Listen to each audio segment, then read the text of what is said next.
So I'm up to basically probably the most boring part of being an author. Saying that, it would be normally. So I'm starting proofreading the Mickey Duff book, The Ringmaster, this morning. Um, what I mean is, so it's all very interesting. Going to meet interesting people, famous, notorious, infamous, all different kinds of people I normally meet when I do a book. And the downside normally is when you've got to sit there and proofread a book 4 times, but not this one, not this one. So I released my 23rd book the end of last year, and I have 4 finished. One being Mickey Duff's book. So what's that? 23, 24, 27 books. And so what I normally do is I'll go meet someone and I'll record them and interview them, and then I'll come home and I'll type it on the computer, and it's really tedious and monotonous. But I'm really looking forward to this book. Normally, this stage I put it off for as long as I can. Um, but a lot of I interviewed. I just counted. So this book's 54 chapters, four by myself, and 50's different accounts. And I just checked, and I spoke to 77 people regarding Mickey Duff. 77 people, famous, just infamous, boxing legends, promoters, managers, area champions, not British champions, Commonwealth, European, world champions, timekeepers, commentators, uh, family members, enemies, people who despised him, people who literally cried in front of me, um, all varied, a mixture of emotion, because I didn't want this book to be a Mickey Duff fan book. He wasn't a saint, let's be honest, but he was a straight goer, and he wasn't. I did a lot of bad people's books, a lot of books I should never have done. In fact, I shouldn't have even had my phone number. And Mickey, as controversial as he was a guy, and he was a straight goer, a straight goer. Um, I think the Cockneys would kind of describe it as a money getter. Kind of not a just basically a guy who chased a pound note and lived a law-abiding life. And I personally think he gets a raw deal from the media and some of the tabloids. That's my opinion on speaking to 77 different people and putting together a book which is over 103,000 words. That's my opinion now, and you'll hear that come at the end of the book. But I get the reason why he was disliked. I totally get it. I totally get every different opinion of him. Fascinating, absolutely fascinating. I was, as I said, I think I've said it in previous videos, obsessed. And I'd like to think that when you read this book, my obsession, if you like, my kind of genius, I say that very tongue in cheek, but my, what's the word? Devotion to one subject will come out in this book in abundance. I promise you. There's a few bad things in this book. There's a few bad experiences that people have had with him. But then again, there's the opposite side, and there's the bit in the middle as well. I remember interviewing one of the commentators from Eurosport, uh, and he was just, didn't like him, didn't dislike him. He was just. I think he was invited to his funeral at the end, and listen. Um, as I said, he's a guy who brought out mixed emotion. Absolutely, he really, really did, and I think those, he was a guy who was used to getting his own way. Um, I'm told he could be quite manipulative, but he lived in that world of boxing, macho-ness, Neanderthal. It's not a very nice world. I know a lot of boxers, amateurs, professionals, and it is not. There's a lot of not very nice people, because let's be honest, the majority of the boxers, they don't come from Oxford University. They come from the council estates, and particularly back in the 60s and the 70s, a lot of the boxers were criminals or former criminals. So he just didn't suffer fools, and fair play to him. And I think I've said in the past, if a lot of us had the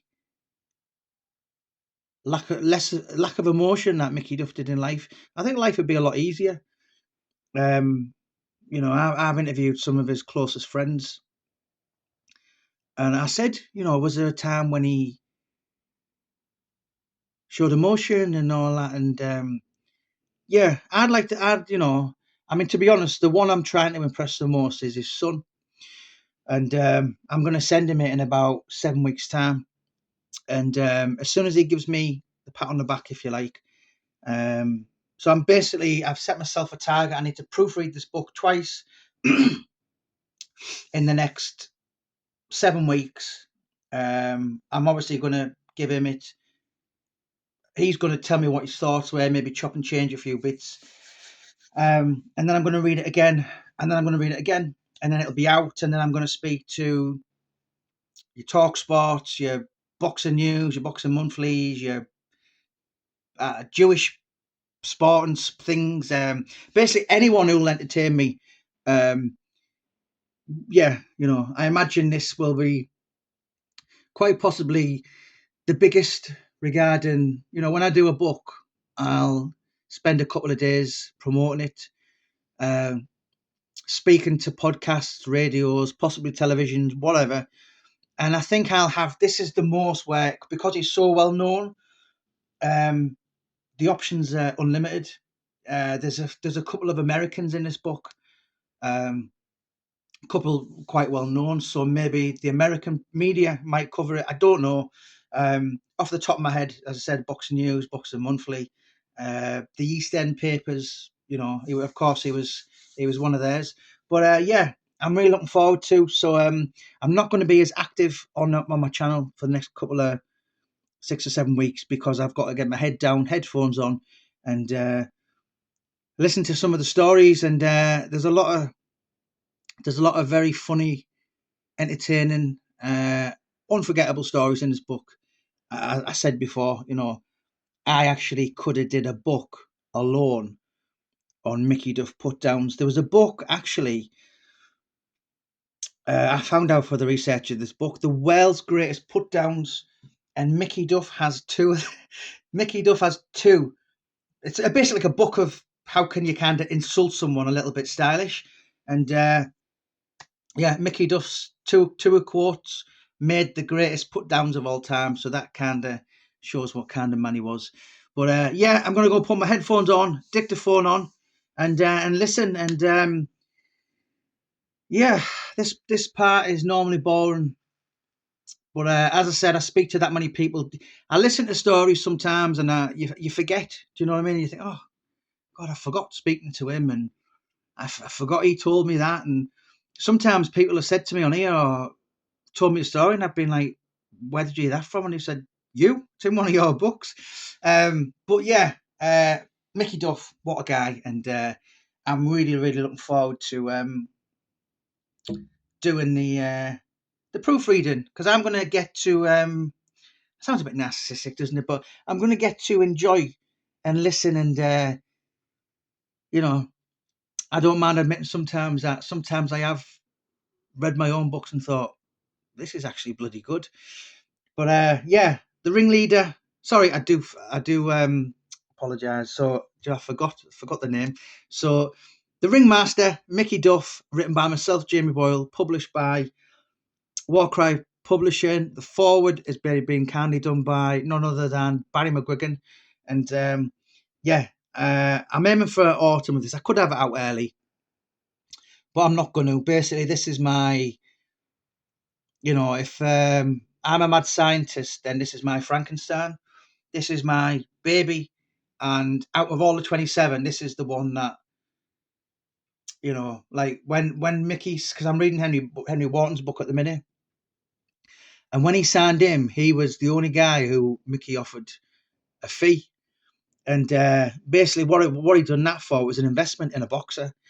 And then obviously when promoters pay the fee these days, your Amir Khans get it, your Joshua's get it, but back then fighters didn't. And I found icons of Lennox Lewis didn't even get offered any money when he met Mickey Duff. But as soon as a fighter signs with a promoter, the promoter is in the back of my mind thinking, right, how can I get my money back? It's an investment. It's like buying a car. It's, and this is my investment, if you like. I've put, I think it's took me about 15 months in total to get to this stage. And I haven't done it for that. This is purely a labour of love.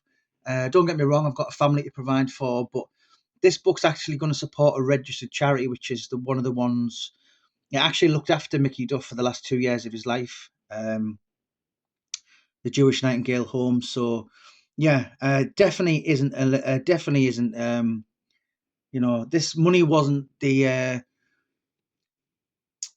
god in this one. There's probably out of the 27, there's probably about 4 or 5 I would have did for free. Saying that, I mean, you know what, Harry Fraser, I would have did and think, do you know what? If I make a tenner along the way, brilliant. If I don't, I've had an experience. I've met some interesting people. The Paul Sykes ones was like that. The Lee Duffy ones was like that. Of course, the Alan Thompson Celtic one was like that. I had posters on my bedroom wall of him when I was young. And this really is. I'm just interested, and it's been an absolute privilege, a pleasure, and an honour to speak to some of the absolute living legends I have when I've met and wrote this book. Your Jim Watts, your Duke Mackenzies, yeah. God, if I sat and thought about it, your John Contes, Henry Wharton, I've met him. I got quite familiar with him, and this is basically on the back of this book. Who else is there? Yeah, 50 people, 77 in total I've spoke with, but I'm using 50 for this book. But yeah, off to do a bit of work, and I had to pause there. I nearly almost said that I nearly got the title wrong, but I have to slow down and say the Ringmaster, Mickey Duff. I'm off to begin the proofreading stages.